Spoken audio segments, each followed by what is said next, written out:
अच्छा सर, 14 सितंबर का वज़ाहती ऑर्डर जो है वो यकीनन आपने पढ़ा होगा। इलेक्शन कमीशन की दरख्वास्त पे 8 जजेस ने जारी किया था। बाद में इस पे चीफ जस्टिस साहब ने सवालात भी जो हैं वो रेज़ किए, रजिस्ट्रार से वजाहत भी मांगी गई। अब एक मरतबा फिर इलेक्शन नज़रसानी में गई है। फ़र्ज़ कर लेते हैं कि सुप्रीम कोर्ट अपना जो फ़ैसला है वो बरकरार रखती है, क्योंकि वज़ाहती ऑर्डर में भी सुप्रीम कोर्ट ने कहा है कि कोई इबहाम नहीं है इसमें, जो 12 जुलाई का शॉर्ट ऑर्डर हुआ था।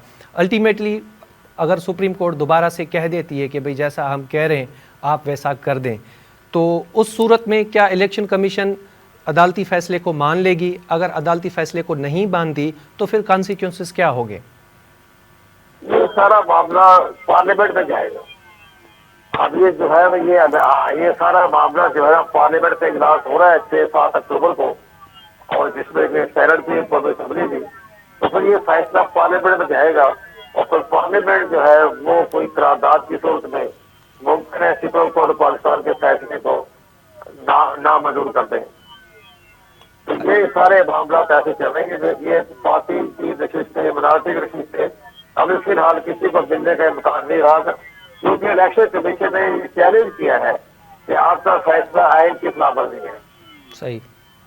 अच्छा सर, जस्टिस मंसूर अली शाह साहब वज़ाहती ऑर्डर में कह चुके हैं कि फौरी तौर पे अमल करें, और इसके जो नताइज होंगे आप डिले कर रहे हैं वो बहुत ख़तरनाक होंगे, संगीन होंगे।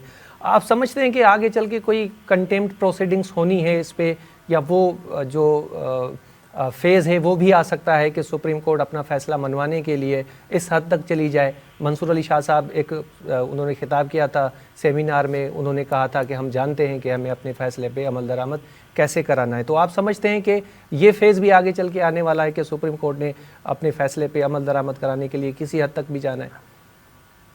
इलेक्शन कमीशन पाकिस्तान के पास सबसे बड़ा मौसर इश्तिहार जो है वो है कौमी असेंबली के स्पीकर का खत जी, जिसमें उसने ये कहा है कि आपने सुप्रीम कोर्ट का फैसला तस्लीम नहीं करना और लॉ ऑफ लैंड पर अमल दरामद करना है। वो कहेंगे ना, हमें तो स्पीकर ने मना कर दिया। लॉ ऑफ लैंड ये कहता है कि आपके 12 जुलाई का फैसला गैर मुयसर हो गया, तो वो जो कंटेम्प्ट लगने का सवाल ही नहीं पैदा होता है, कंटेम्प्ट नहीं लग सकता। अच्छा सर, आइन का अगर हम जायज़ा लें, जितनी मुझे जानकारी है कि स्पीकर अगर ख़त लिखते हैं इलेक्शन कमीशन को कि आपने ये करना है वो नहीं करना, तो वो बाइंडिंग नहीं है। लेकिन सुप्रीम कोर्ट जो जजमेंट दे दे वो बाइंड है, उसको पाबंद है, बाउंड है करने के, उस पर अमल दरामद के।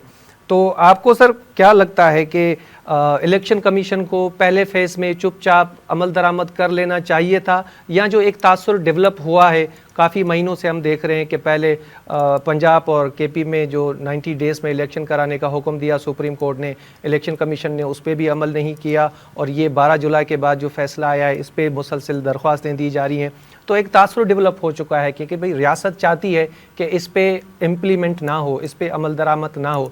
तो ये जो कशीदगी है ये कहाँ पे आप इसको देख रहे हैं, एंड क्या है इसका?